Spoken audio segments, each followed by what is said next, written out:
Hello, everyone, and I want to welcome you to another episode of the Better the Pond Pondcast, where we talk to amazing people doing incredible things that lead the charge of generosity. My name is Warren Berry, and I'm your host and the founder of Instinctive Solutions, where we believe that everyone is an odd duck, but that's what makes them awesome. Today, my guest is John Kay. John started out as an odd duck in London, Ontario, and ended up migrating out west. John is the owner and CEO of Realized Strategies in Vancouver, British Columbia, Canada. John describes his life as a design squiggle. Nothing was ever a straight line, but it was full of learning and opportunity along the way. John continuously throws pebbles in the pond, and through his collaborative work with mission-driven organizations, he is making an impact on the world. It is my great pleasure to have as my guest, John Kay. John Kay, I want to thank you so much for taking the time out of your busy life to be a guest on the Better the Pond Pondcast. It is fantastic to have you. Well, thanks, Warren. It's really great to be here, and it's such a pleasure to have this chance to chat with you about how to better the pond and to tell you a little bit about me. Yeah, absolutely. That's what we're going to get to. So I was thinking about, we had talked previously, and, I always kind of like to give some shout outs to people who make connections. So I think this would be the appropriate time to give our shout out to our mutual friend, Dave McLean from Tech Canada, and also his organization, which is Wholehearted Leadership. So if it wasn't for Dave, we wouldn't be talking today. Absolutely. No, so Dave deserves a great shout out. He's been a tremendous source of support and connection. It's been good to get to know him over the last few months. So yeah, absolutely. A big shout out to Dave and his organization. Absolutely. All right. So let's jump into this, John. So John, I want to know what got you from being a gosling, and I mean, we're going to take you way back, right? Okay. To leaving the nest. When was the time that you actually spread your wings and started to fly on your own? To where you are today, John Kay, what is your backstory? Well, that is an interesting question, Warren. And, it's taken me a long time to think about how to tell that backstory. If you look at my LinkedIn profile now, I say that my whole career and life story is a lot like one of the design squiggles. So if you've ever seen design squiggles, right, it's really part of the story of innovation. You start at a point and then there's all kinds of wavy lines and things go all over the place. Lots of false starts and ideas on the way to something beautiful. And that is a good way of encapsulating my backstory. I mean, I grew up as a kid in the farming country of Southern Ontario, attending a liberal arts university where, I was nowhere near being involved in business at that point, even thinking about business, Warren. I was a liberal arts kid who played music and theater and studied Latin, and I was going off to university, was interested in Buddhist philosophy and the beat poets and all that kind of stuff. And ended up after some, those usual decisions you go through as a kid deciding, what am I going to go and do? What am I going to study? I thought, I'm going to study theater production. I'm going to do this. And I ended up staying in my hometown of London, Ontario, and going to the local university where I studied English literature and philosophy. I'm going to take you, John. I'm taking you back. This is so interesting. Wow. On every podcast that I do, everybody seems to jump to this from the beginning right to like university times. I'm talking about gosling. I'm talking like, let's go way back to your humble beginnings. And did you start off in London, Ontario? Is that your birthplace? Yep, born and raised in London, Ontario. And sorry to cut you off. And so siblings, what about mom and dad?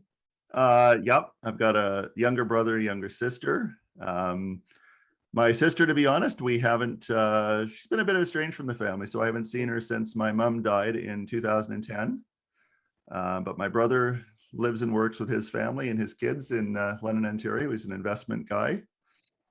And my dad, all of my dad's family, including my grandmother, who will be 104 years old next May. Really? Yeah. So matriarch of the family. And she's still out there as well at 104? She's still out there at 104. Yeah. Or I guess she turned 103 in May. So wow. given that arc of age, I'd say we'll start at 103 and cross our fingers that 104 happens. But yeah, she's still out there. All of my dad's brothers and sisters, and I'm the only one who's out of the Southern Ontario region. And that'll become to the part when you say when you left the nest, because obviously you went from London, Ontario. Now you're actually out in Vancouver. So you went a bit coast to coast.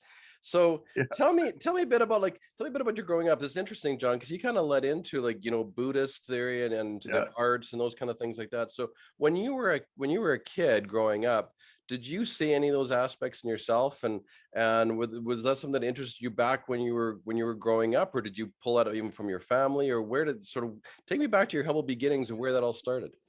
Yeah, that's a great question, Maureen.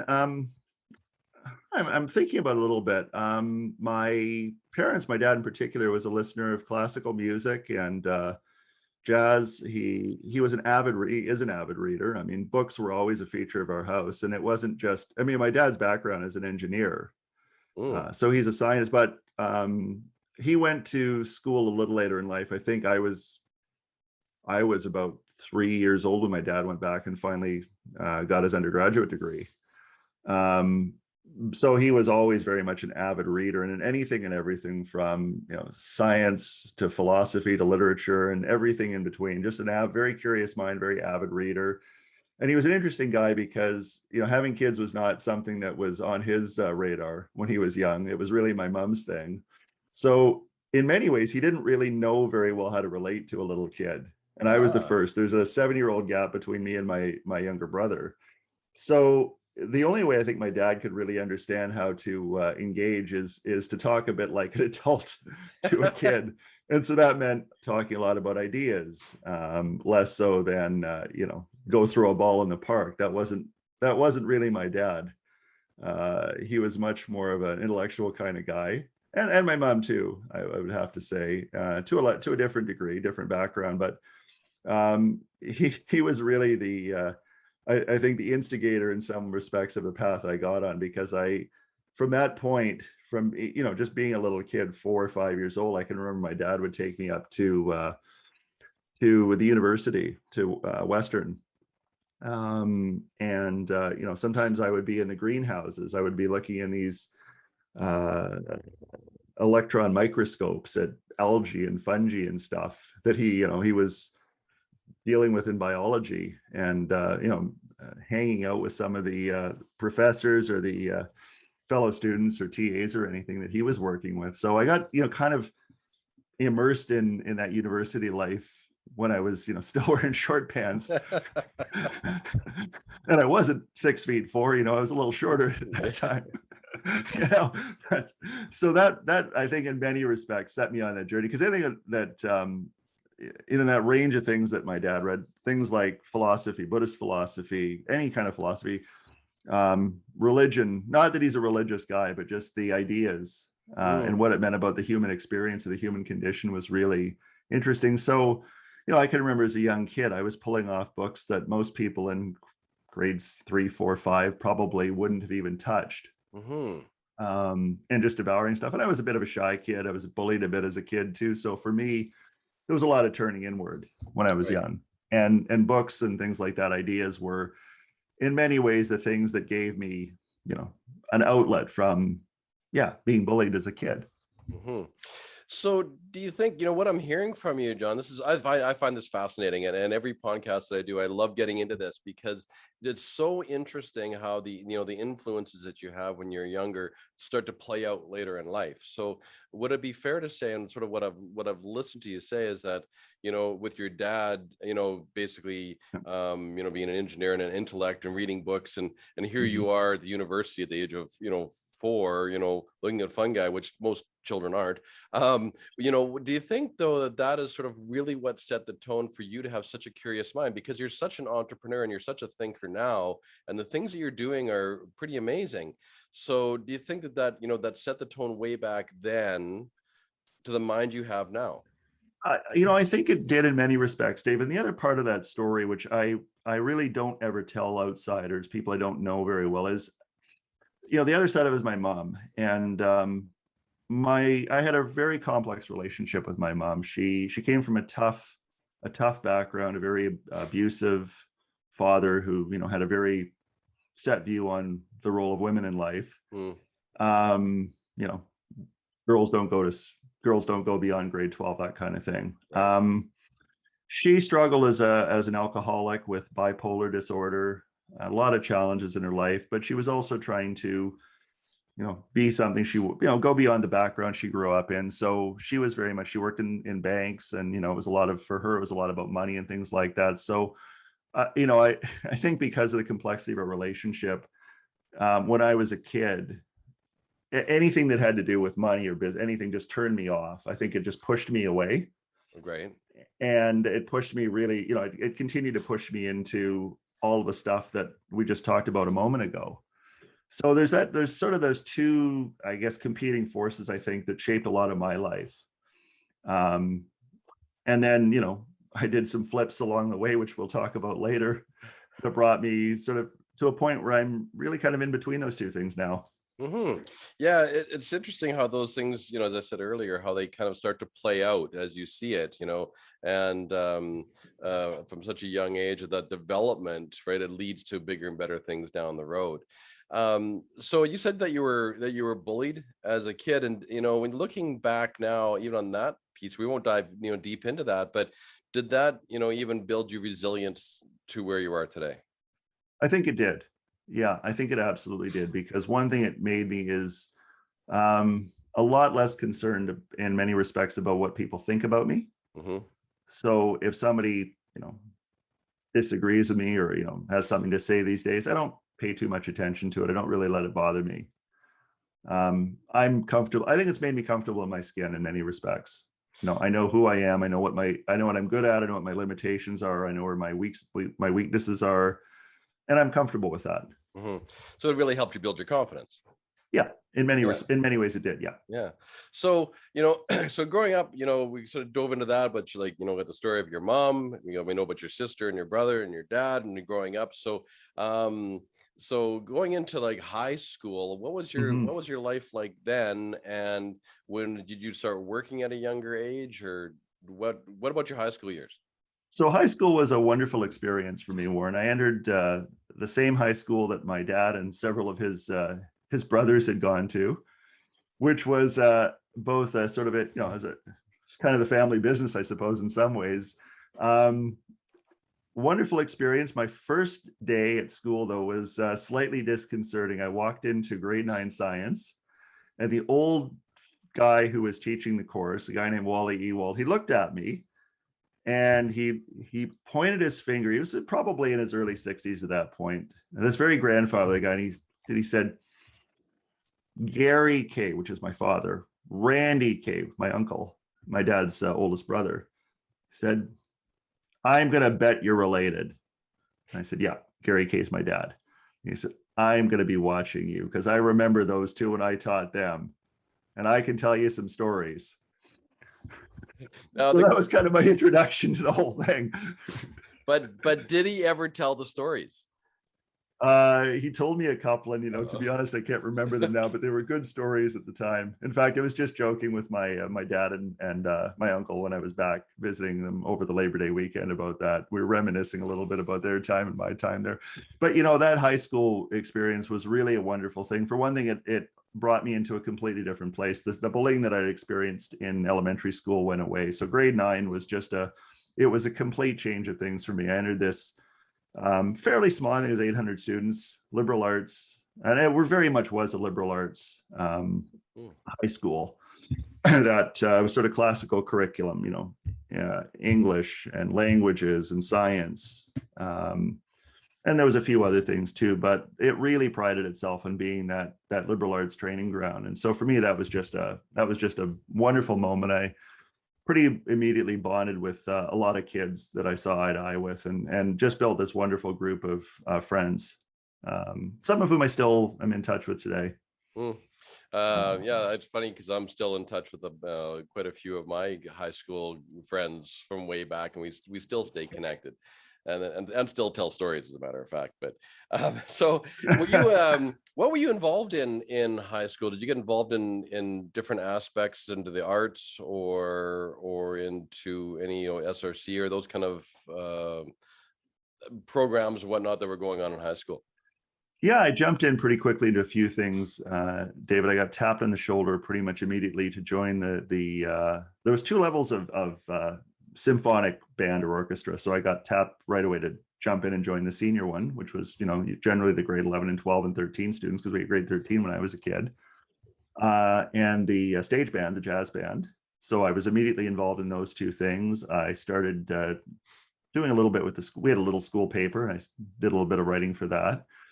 And I think it was about a year or so later that I jumped in with our stage crew. So, we had a theater with a stage. We would stage, it was usually a play a year, or every couple of plays a year. We had this antiquated lighting booth and catwalks above, and I had just got involved with it. I think I just went back in this because it was right next to the place where the music was and our practice rooms, and I just jumped in and I just started tidying up electrical cables or something and crap that was laying around, and one guy was in charge of the stage crew said, "Oh, great, you want to be part of this thing? Come on." So that was another thing I did, and so it was, again, all the artsy fartsy kind of stuff that I got involved in. And I wasn't much of an athlete. I mean, played a little bit of basketball, but I wasn't a superb athlete by any means. But I think for the first year, if I remember right, I sort of acted as the basketball team's manager. No, second year I did that. First year I played a little bit, and attended probably every football game because I grew up in a household with a bunch of football fanatics, and we had a great football team. I mean, it was a football town, right? Every high school had a football team. Western had a great football team. So football was always something to be involved in. And actually, it's funny, when I went to Western, I became involved in the marching band. Oh, really? Yeah. So music was, I mean, obviously, well, music and arts was very near and dear. Do you think that came sort of from your dad's love of music, or your what you experienced when you were a kid too, with your dad's affiliation with music? I think so. I think that set me on the path. And one question I have for you is that, you said that, you right from the get-go, you're offered, you sort of offered to go into the senior band, and people, the guys saying, "Hey, do you want to be a part of this thing?" So, I mean, it sounds to me like you never actually really had to go looking for opportunity. It sounds like opportunity always found you. I think so. Yeah. And I think with the stage crew, it was one of those situations of, you see the trash in the floor and you just pick the trash up. You don't wait for somebody to ask you to do it. Mm-hmm. And that was very much the situation there. With the band, I don't remember the head of the music department. It might have been as much he was short on people who happened to play the instrument I played, and said, "Hey, I got a chair here, can you take it?" It might have been that, I honestly don't remember now. It was a long time ago, but I do remember that pretty much immediately I leapt in to those two things. So that kept me quite busy, and it was something I really enjoyed. It was, and it's something I still think about quite a bit, because it was that, it wasn't just that camaraderie that you'd have, even in a sports team, of you're getting together, you're rehearsing, you're performing, which I loved, but it was also some of the joy that it brought. It every Christmas, we would go to an old folks home and play, and just seeing those old folks who grew up in an era of big bands and things like that, being able to hear some of the old standards that they would have heard in the 30s and the 40s. You could just see how much they treasured it, how much they enjoyed it. And that was a lot of fun. But it's interesting to look at what you just said, and you think about, you're part of a community, you're part of a team, you're part of something bigger, which was impacting the lives of others. Yeah. And it sounds to me, John, you're kind of still doing the same thing today. I think so, David. It's funny, Warren. It's funny you say that. I hadn't really thought about that until now, and you're right. It probably set the tone for the kind of things that are important to me now and that I am doing. Mm-hmm. The only thing that's different is the performance part. It's funny, I think we talked about this when we had an early phone call. One thing I've been able to do in my current work periodically is to do seminars, to teach, to do those kinds of things, and I love them. Mm-hmm. I think it goes back to that performance time. I enjoy, being in front of a group. I enjoy working with them. I know you want to talk about what brought me out here, but just to fast forward a little bit, when I moved to Victoria, which is where I moved after London, I worked for about 5 summers at the BC legislature as a legislative tour guide, Mm. which was a great experience. It was part performance, it was part, it was part teaching, it was part banter. You could Yeah. try out any amateur comedy you ever wanted to. Well, you're kind of really on stage when you think about it, right? I mean, you're in front of the group and you're doing, entertainment to a degree. Oh, 100% you're doing entertainment. So is that sort of what I was going to jump forward a little bit, and you actually kind of let you segue into this is, so what was it that actually took you from London, Ontario to Vancouver? So I want to go there. I want to say when you decided to leave the nest and then, come out west. And then, I want to lead that into what are you doing today? Where are you at today right now? So there's a little bit more of the backstory I want to tell you, Warren, that brought me out here, because it's an Absolutely. interesting piece of context. So I was living on my own at this point I was going to Western. I decided it was time to flee the family nest for a lot of reasons, and live on my own, which again was a wonderful experience. How old were you at the time? So I would have been 20, I think, 19 or 20 when I Okay. moved out. And it's funny. I had my tribe in first year, second year. In fact, lived just a block away from some folks who are still dear friends. They've known, since those days. But moved out of that apartment, and I moved into a house in an older part of the city that a friend of mine owned. There's a kid from Toronto who was, came from a wealthy family. And when I called him and said it, literally, I had moved a truck to another apartment I was supposed to be moving into, and it was just an absolute disaster. So I just literally cratered the lease at that point, called my friend up with a moving truck, found out, I think it was a payphone at the time, and said, "So that room that you had available, is it still available?" "Oh yeah, great. You want it?" I said, "Yeah." "When do you want to come?" I said, "How about in 10 minutes? I'm in a truck." "Great, come on over." And it was funny. So I walk in the door, and there was a woman there who was also running a room, who I'd had in a couple of classes. I knew her a little bit. We became really good friends, and friends led a little further and a little further. We became a couple, and she had some real skin and breathing problems. And her family lived in Vancouver Island. So because of the heat and the humidity in Southern Ontario at the time, she moved back with her parents. And through the course of some discussions back and forth, some phone calls, I decided that what the hell, I'm going to move out with her, because this was, my partner, and that was it. So I literally boxed up what I needed to take, got on a Via Rail in the days when it was cheap to take Via across the country as a student, and I moved out here on a whim. I had been out here once before. When I was in our senior band in grade 13, we were one of the bands that was selected to come out and play at Expo 86. So I had this great opportunity to come out and see Vancouver. And I always thought, yeah, I really like the place. Someday I'm going to go back there. I didn't really expect it would be about 2 or so years later, but I ended up moving out to initially to Qualicum Beach in Vancouver Island. Worked for a couple summers, and then transferred to UVic and finished up school there, which turned out to be a much longer odyssey than I ever thought it would be. I was at the bottom of the pecking order to get courses in those days. So what should have taken me a year took me about 4, I think, to finish. Oh, so, that was the 4-year, 1-year program.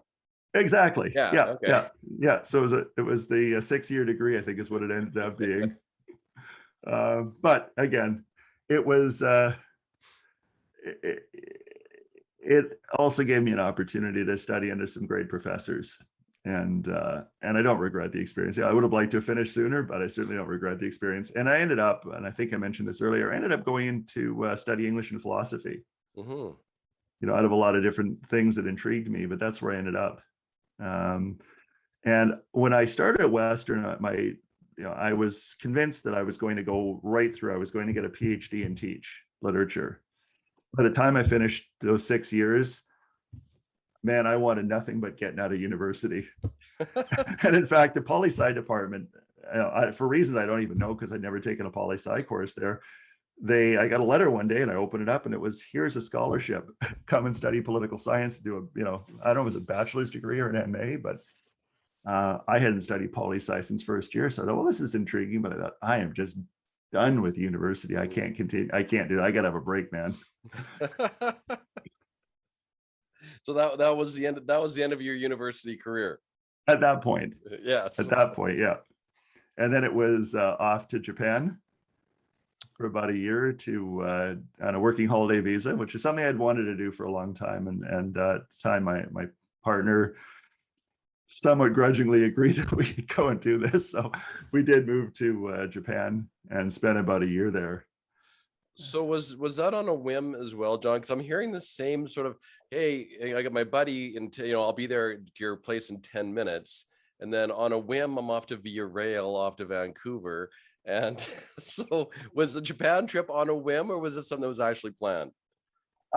It was a bit of both. It was fulfilling a dream. I had this dream for a long time that I wanted to go to Japan. And, but, like most people who just finished university, I had a ton of student debt and I had no idea, how to afford it. And then all of a sudden I read something about working holiday visas and I thought, well, this is interesting. So I can go and I can work and maybe I can, pay off a little bit of the student debt.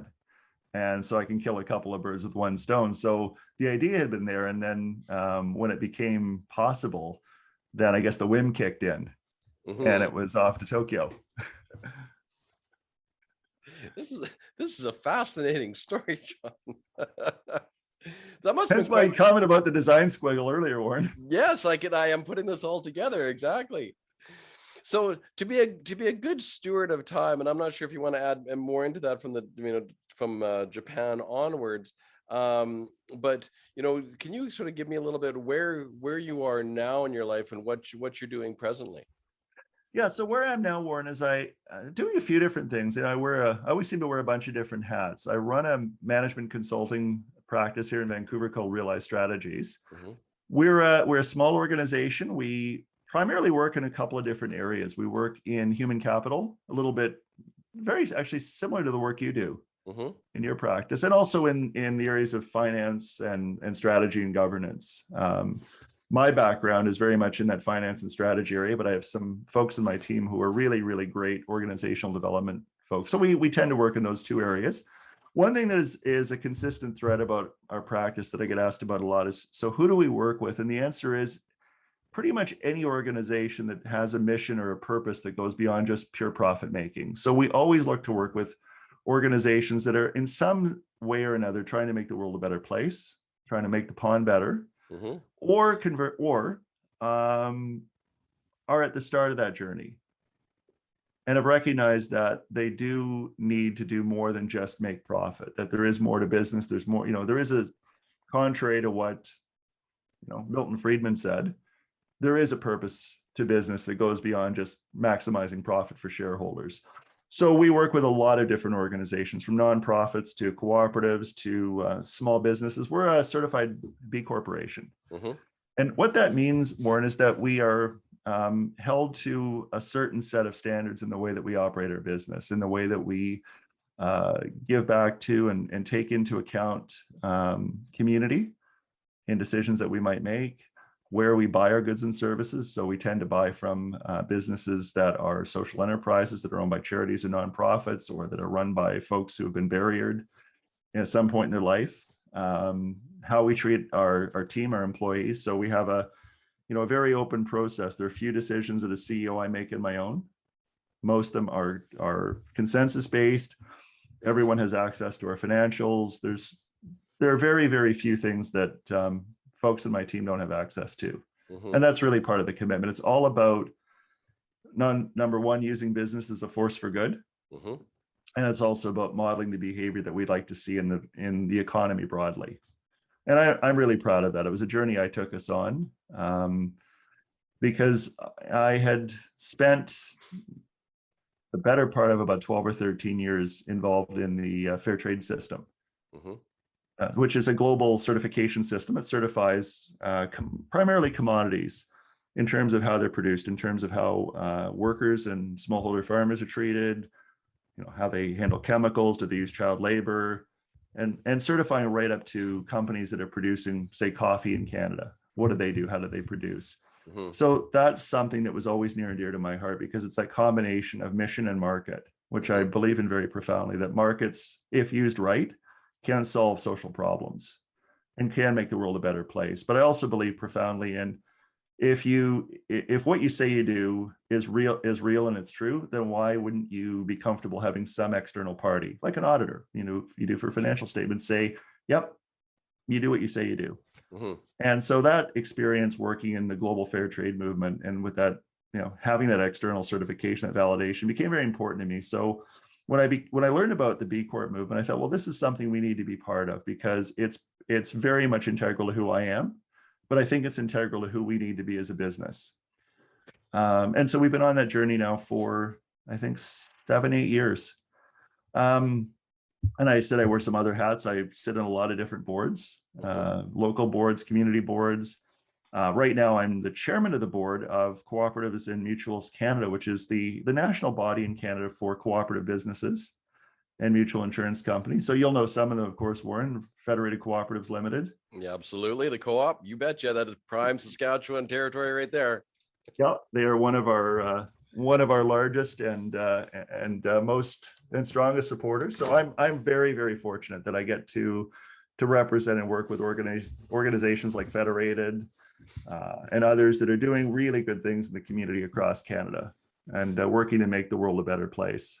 And so, I'm gonna sort of jump in here, because I mean, this is one of the reasons when we talked to Dave McLean originally, right? He connected us because of the work that you're doing to better the pond, and that's exactly why we're having this conversation. So as we go further in this conversation, right, we're going to jump into what you're doing to better the pond, and that's where I want to hear all the wonderful things that you're doing and contributing. So again, I'm trying to be a good steward of time, so I'm going to jump to the next question, because we're going to get there.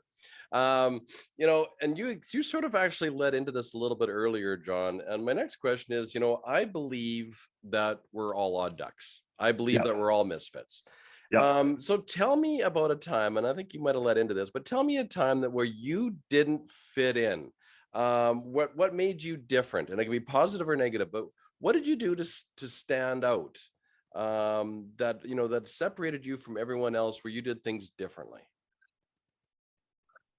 Wow. So that's a great question, Warren. I'm going to think of a couple of instances for you.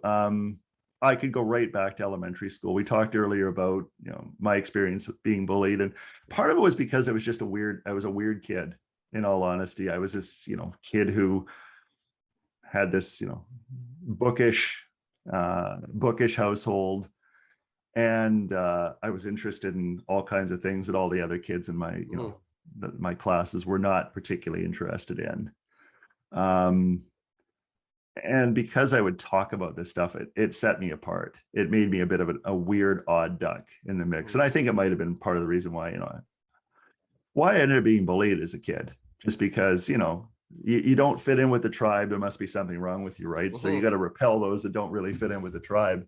And I think that's what happened to me. I think that's what made me an odd duck right off the bat.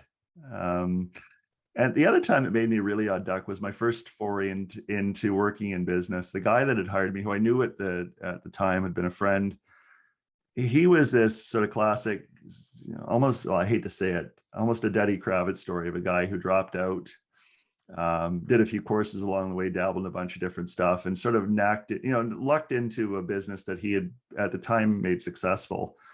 No, here was me coming from with an arts background, having worked in government service, both as a bureaucrat and in professional politics, but with this liberal arts background. And here's a guy running what was largely a wealth management firm, a venture capital firm, and it made me a very odd duck in that environment, a very odd fit for him, because I would be coming at things from an angle that, in many respects, he just didn't make any sense to him at all.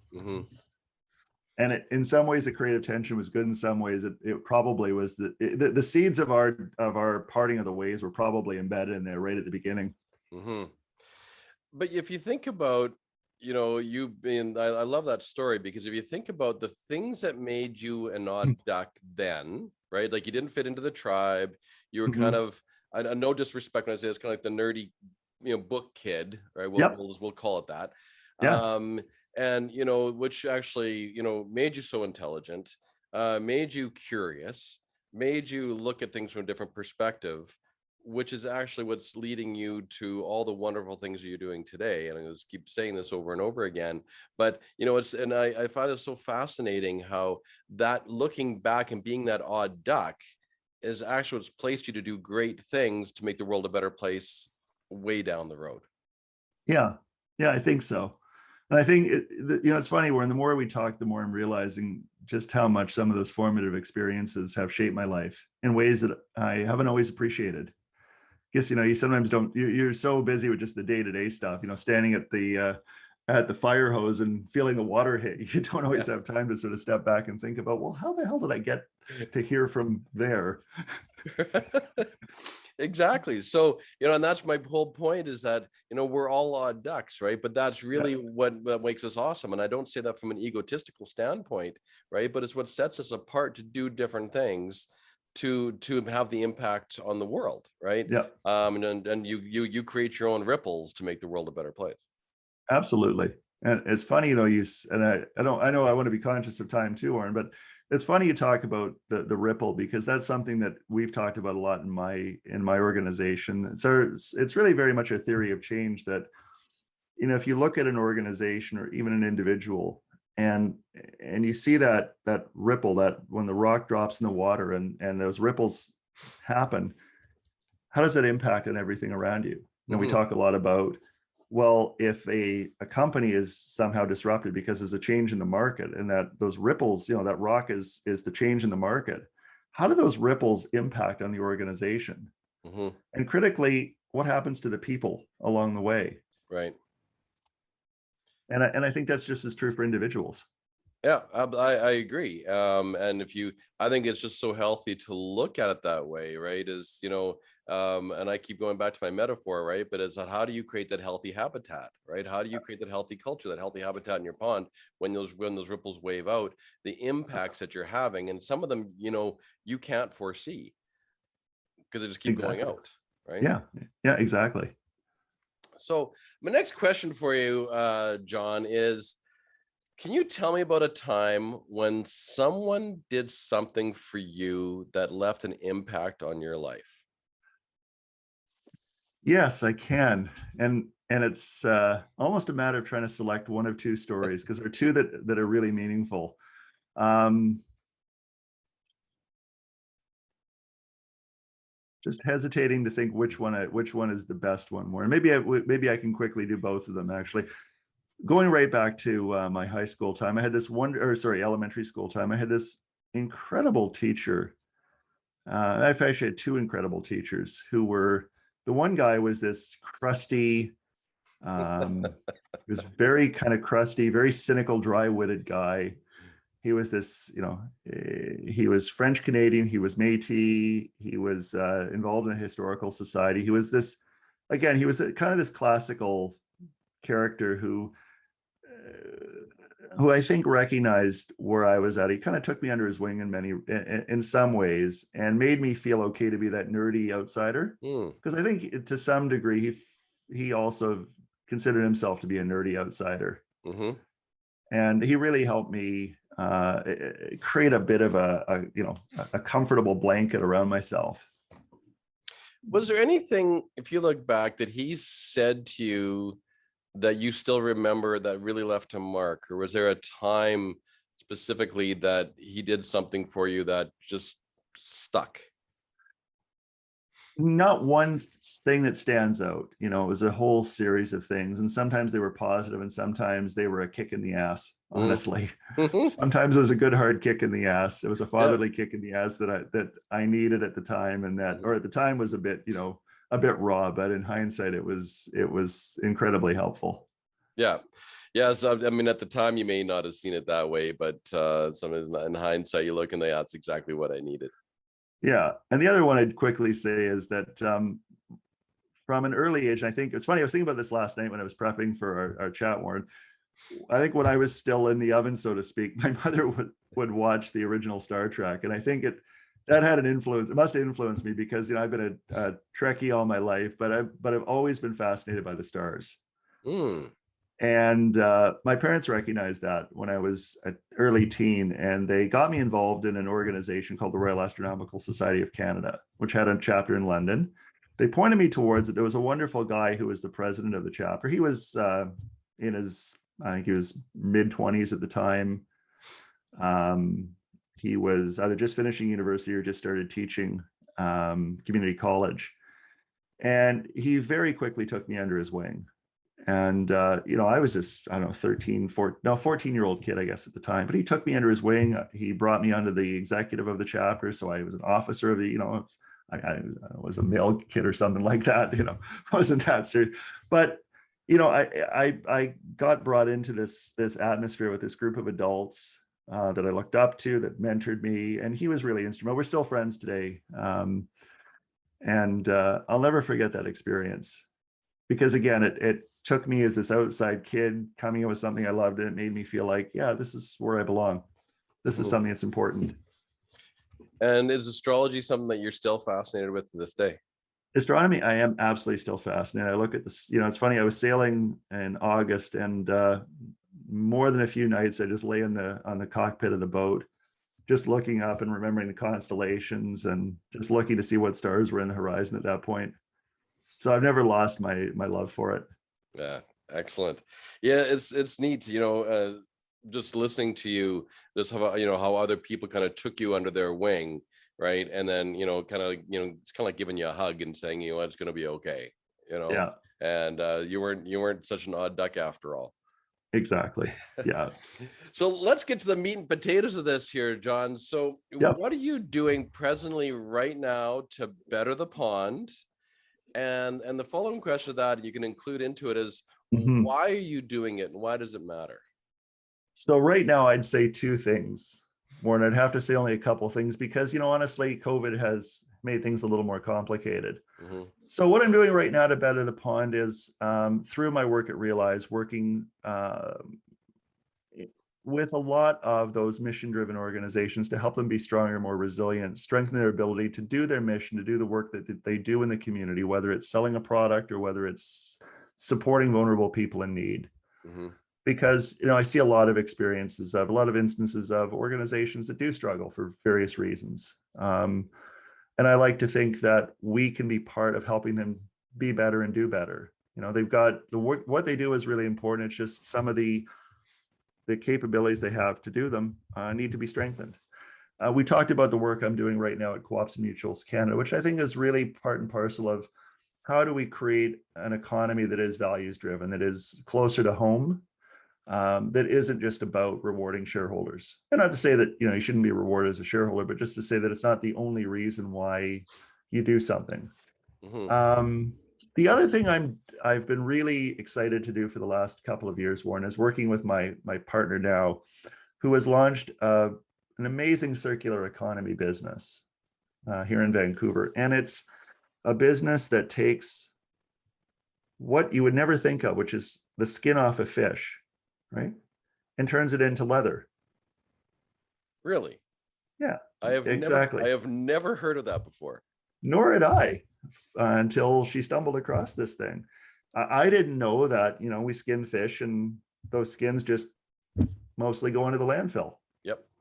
I had no idea, right? And I had no idea that you could do something with them.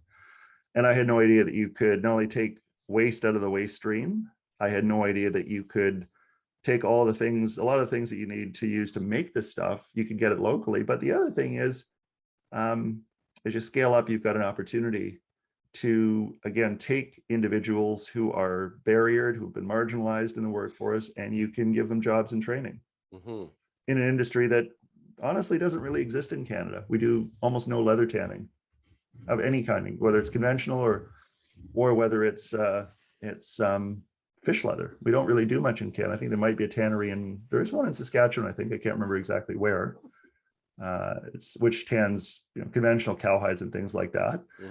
But I've been on that journey now for the last few years, and it really excites me because I think it represents a lot of the things that are important to me. It is a business driven by doing good. it is a business that is trying to address it's at the scale it can, the problems we have with waste, Mm-hmm. and to some degree our lack of our tendency as Canadians to always think about where we can innovate and where we can take products and turn them into things that instead of just throwing them in the landfill or getting rid of them. And then that opportunity to create training and job opportunities for people who are marginalized. I don't know how big the workforce will ever become. We're really just at the pre-launch phase, but it's been so fascinating for me, again, because it represents that ability to use markets to positively impact in the world, to use business as a force for good. I'm also still involved in a small community foundation that was started by a guy here who made a bag of money in the language school business. Initially, it was set up to do work in the global south, trying to create these democratically controlled enterprises, community-controlled enterprises. We're still doing some work in South America, but we've also shifted our focus to working with communities and largely Indigenous communities here in BC. It's a journey I've been on since he started that foundation, I think 5 years ago. And as I said, I'm not as involved now, but it's part of what I've been doing along the way to, again, try to help make the world a better place.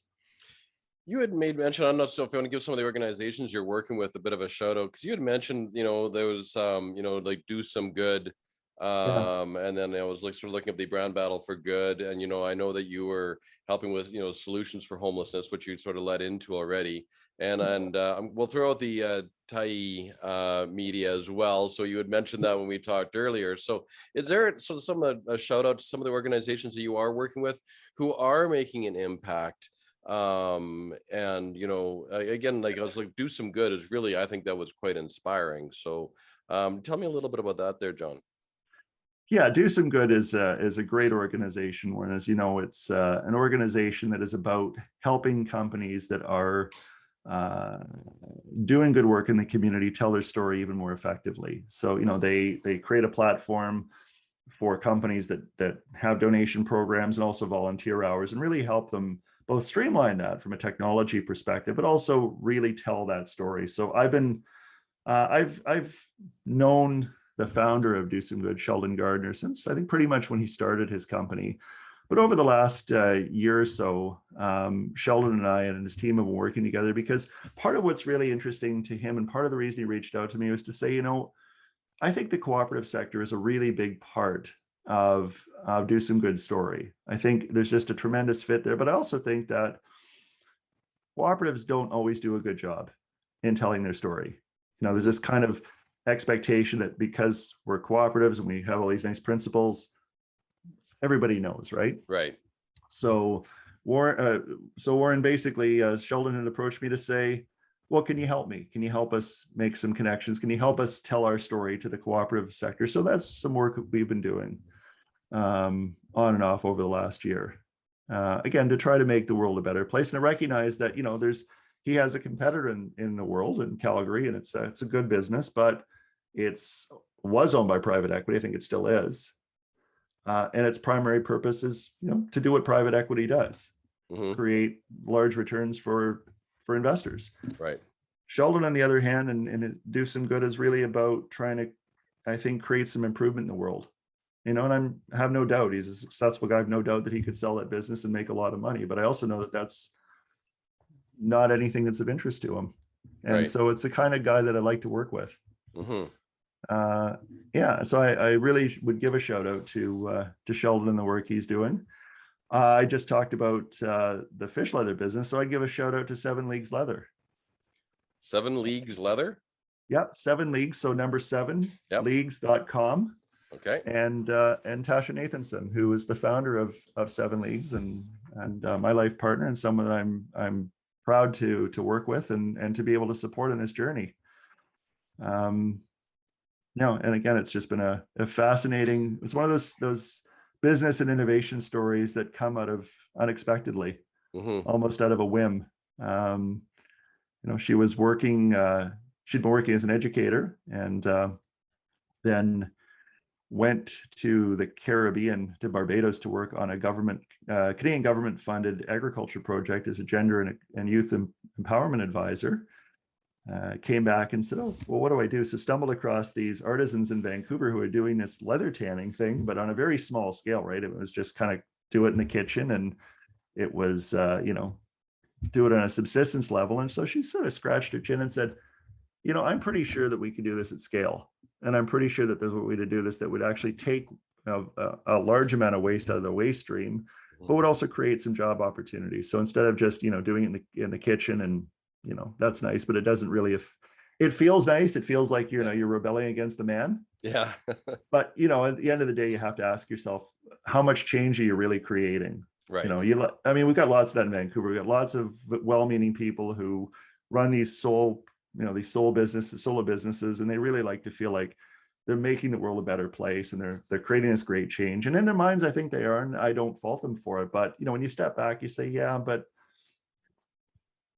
at the end of the day, you need to create scale in order to create real change. If you got to, even if you don't mainstream this thing, you've got to at least get it to the point where it has some impact. And that's where Tasha started out by saying, I think there's something here. And of course, the next thing out of her mouth was, and I know nothing about business. I've never built a business before. What the hell do I do?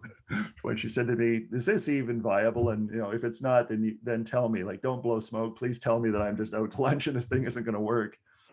Well, 4 years later, we have equipment at UBC, and when COVID finally eases off, we have a production facility. We have the team in place.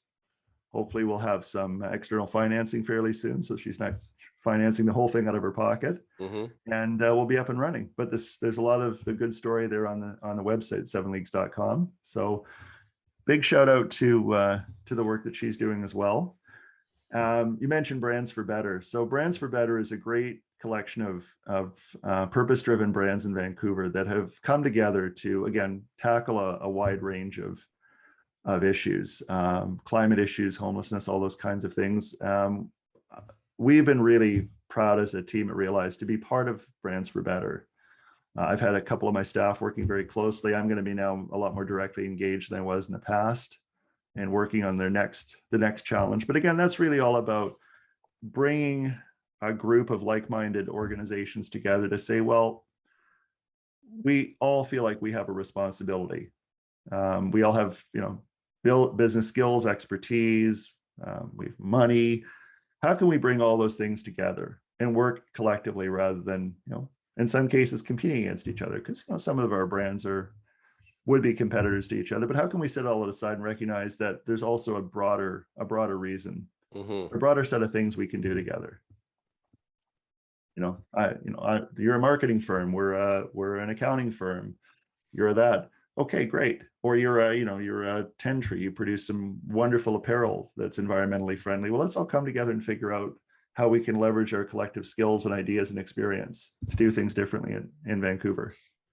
I was talking to at a guest on my podcast who owns a company called Brookrate Developments, and it's quite interesting. He's brought together people from the design and building industry and brought them together for the same reasons of they're all in competition, but they all have different skill sets, and they're combining their efforts to actually do better. And so it's kind of funny, through that we actually created a word called collaboration.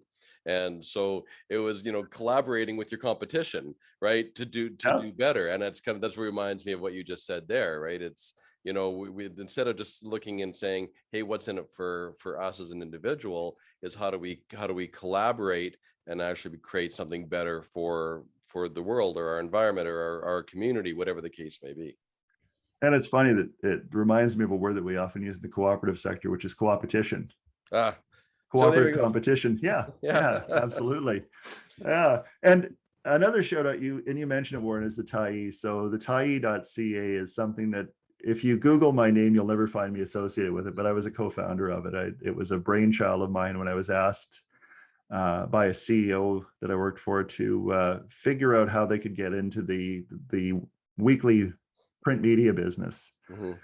And as I shared with you, I think on an earlier call, my reaction after doing some research was to say, well, it's kind of like standing on the diving board and looking at the blood stains on the concrete below from the last couple of guys that tried that journey. It's not going to work. But, at the time it was salon.com out of San Francisco was a very popular website that was sort of setting the tone for these, this growth of online news sites. So I said, I think there's a viable model there. I think that's what you should try. But then we talked about, well, so what's this thing going to do that's going to make it look different?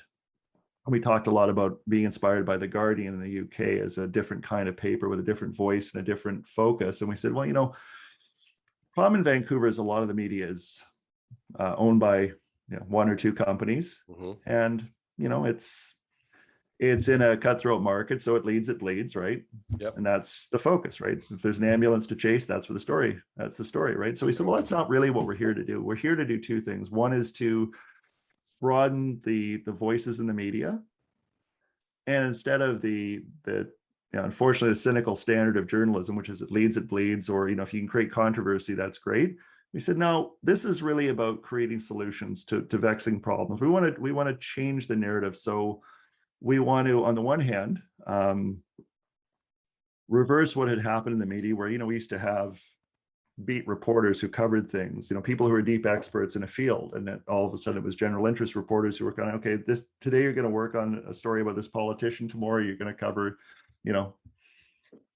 a story about a pothole. You couldn't just whatever, right? Yeah. But you're not going to have expertise in anything. So he said, no, we've got to really do that. We've got to have people who understand their beats strongly, but we've got to really think about how can the media tell stories. So if you look at over the years, the Tyee has done a wonderful job, I think, in focusing on things such as homelessness. So why do we have this pervasive problem of homelessness in Canada and in BC? And more importantly, what are we going to do about it? What can we do about it? What are some of the solutions out there and the barriers to getting there? So I'm no longer involved with the Tyee, but I'm really proud of the legacy that it's created. I'm proud of the fact that it, in its early days, and I think even still today, it's had an influence on the media here. It was not uncommon in the early days after we launched to see some of the well-known print and radio journalists here saying, well, according to a story in the Tyee, and they would pick up the story that we broke and they would run with it. So we would, in many ways, set the tone, set the media agenda. And today it's in different hands. It's owned by the folks that run the Hakai Institute, the Hakai Foundation, which is an environmental charity here that's doing a lot of great work, particularly in things like fish farming and in regenerative economies. So again, I shout out to them because I think that that was a little rock I threw in the pond, and I think the ripples are there, and those ripples are still rippling. And that's why I brought it up, John, was because of that point. And I know that if you look up your name, you'll never see that connection. But the fact is that you're the one that actually, as a co-founder, threw that pebble in the pond, and it's still going out. Yeah, it is still going out, and I can take some credit for it, Warren. There's a lot of other people who get credit. David Beers, who was the founding editor that I hired, ex-Vancouver Sun journalist, who also had a vision for creating an online publication of that nature. So there was a great confluence of creative ideas and pressures that led to the Tyee being cooked out of that cauldron, so to speak. And I am proud of what it's done. Even nationally now, there's a reporter based in the Parliamentary Press Gallery in Ottawa, and it's, as far as I can tell, respected by politicians on the Hill and politicians at the legislature in Victoria. I am proud that and I think to some degree it's had a ripple effect, because not long after that, another online publication called the National Observer was created, which is now growing.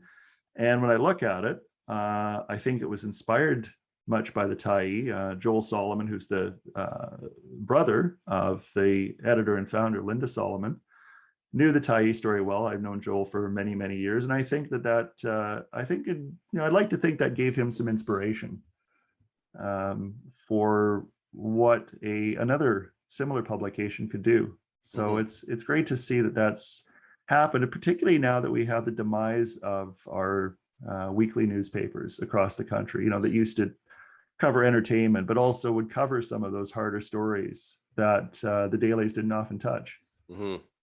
Yeah, I think there's a lot to be said for like just, again, good media. I mean, instead of again, a lot of it's sort of the, I hate to say it, but it is the ambulance chasing and what is the, as I call, the apocalypse du jour, and Yeah. we'll keep chasing after that, and there's no, I find there's not a lot of positivity in the media, right? And so having good stories, and then not just a story, but also what are we going to do, give you thinking about what is a possible solution to a problem. And I think that's really, really good media. And I think that Ty's done a great job of that.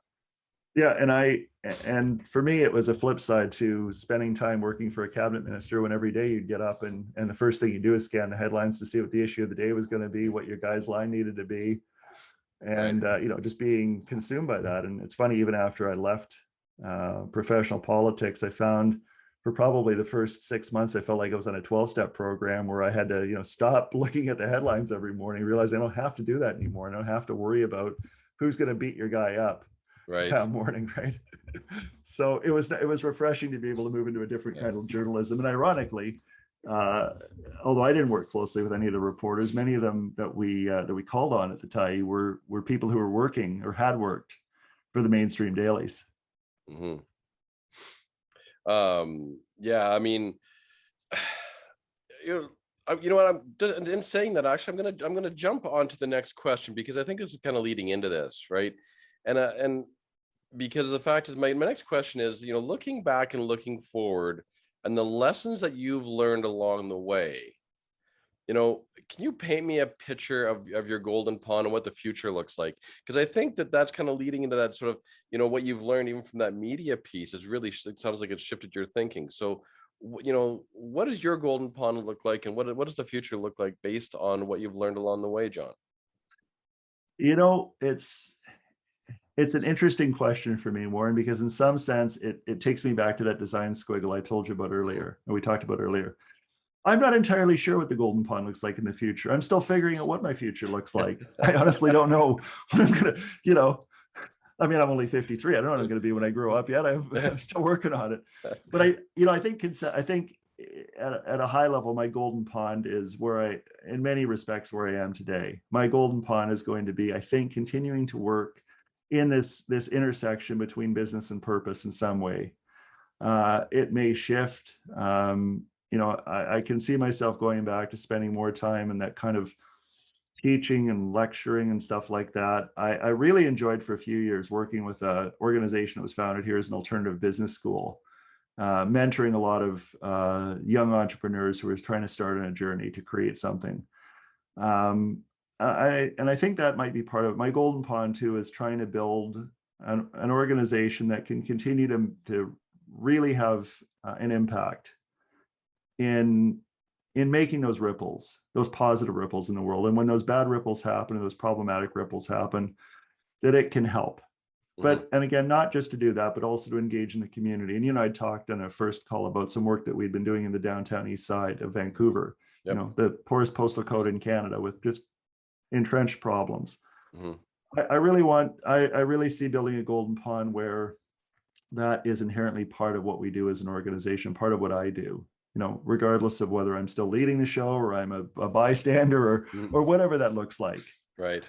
But I think I'm pretty much set on the path that I am on now. The lessons I've learned are, again, very much formed by the things that we've talked about over the last hour. It's okay to be different. Mhm. It really is okay to be different. It's okay because that difference is what yields the insights that we didn't see yesterday. Mhm. We talk a lot about poets and musicians pointing out things that were right in front of us, but we never saw, right? We talk Mhm. about people like Leonard Cohen or Bob Dylan, Right. pointing out those things that weren't there. And I think that's what I've learned, that those differences are, in fact, what lead us to the breakthrough ideas and the changes of tomorrow. And that's a lesson I carry with me, and that I try to, as particularly when I hire new people into my staff, it's one of the things that I try to talk them through. And also, one thing that's really critical, I think, Warren, is that I've learned along the way, it is okay to fail. And I know we Mhm. talk about that a lot in business Mhm. now, but I Yep. really profoundly believe it. I also profoundly believe, and this is part of my golden pond, is trying to find a way, from my little perch here in Vancouver, to push that message more and more, because I look at a lot of the organizations that we work with and people I've worked with. And I don't know if it's a Canadian problem, but it seems to be one, that we are really afraid to try and fail. And I really believe that you can't make change, whether it's innovation in business or in anything, unless you try, you scrape your knees, you get up off the playground and you try again. You're the master of the segue, because I think you've actually might have just answered my next and final question of the podcast. and if you want to reiterate, because I think that was very, very powerful what you just said. And so my question is, if you were standing on top of a mountain and the whole world was intently listening to you, what would you have to say? Well, what I would say is, go out, try something, do it. If it's what drives you, if it's what you're passionate about, if it's what you love to do, even if it's what intrigues you in the moment. It's that whim you talked about earlier, Warren. If there's a whim that you have and something in your gut tells you, this is what I want to do, go do it. Don't be afraid to jump off that cliff into the cold water. Just do it. And you don't know what's going to happen, right? You may, to use my earlier metaphor, you may scrape your knees in the playground. And it may be that it wasn't the right path, but you know what? By doing it, you're going to learn something about yourself, and you're going to learn what that next step is in your journey. So don't be afraid to fail. Don't be afraid to try. Believe that anything's possible. I think those are the things that I would say to people. And I think that, going back to the beginning of our conversation, right, was the experience with your mother, what she went through, right? Said being the nerdy book kid, so getting bullied, right? Having your dad teach you the things that he taught you, right? And you're even following your own whims, and there again, there's your design squiggle, right? So you got this whole big long squiggly line, right? And it's just learn as you go, and keep trying, and eventually you get there. I don't know if we're ever really finished, but what an exciting journey along the way. And because of that, you get to create the ripples that you create. Yeah, and I'd say the other thing is, don't give up. You think about, I'll pick any famous person you want. Did Matisse give up because one painting didn't quite work out? No, he probably did 15 iterations or 20 iterations or 30 of something before it worked out. Bob Dylan did this. It's the story along the way. Just keep at it. I was listening to a video this morning. It was quite interesting. There was a line that I never heard of before, was, and it was talking really sort of the, if you do 80% of the work, that's good enough to produce. If so, the 80% is doing. If you go to 100%, you're only thinking. But it was saying every picture that was made was never finished. It just ended in an interesting place. Well, and isn't that an interesting story, Warren? Because if you think about it, it's everything that's around us. It's movies, it's music, it's books. The story didn't end. It's just that the author or the filmmaker had to find a place to stop it. It just ended it ended in an interesting place. That's right. But the story continues on. Yeah, absolutely. It's just the difference is we have to figure out what that next part of the story looks like, because it isn't there. That's right. That's exactly it. So that's what keeps us moving forward. So Absolutely. John K., I want to thank you ever so much for being a guest on my podcast today. I want to thank you for your stories. And I want to, again, we're going to say thank Dave McLean for actually setting this up. Otherwise, we wouldn't be having this. So if people want to find you, John, where do they go to find you? So they can find me probably easiest through the Realize Strategies website, which is realizestrategies.ca. realizestrategies.ca. Yep. Or you can find me on LinkedIn or on Twitter. I'm at John RK on Twitter. And you can pretty easily find me on LinkedIn. And would it be under John K on LinkedIn, or? Yep. Yeah, I believe so. It's funny. I look at LinkedIn. I really look at who I am on LinkedIn. I think that's right. Okay. I'm sure you're not too hard to find. No, I right. think quick LinkedIn search and you'll find me there. Okay. So we got LinkedIn, we got Twitter, and we got realizestrategies.ca. I think go to find you. So for all the listeners out there, if you want to connect with John and find out the work that he's doing, be a part of it, that's a good place to go find him. So John, I do want to seriously heartfelt thank you. Thank you for being the odd duck. Thank you for being bullied. Thank you for doing all the work that you're doing.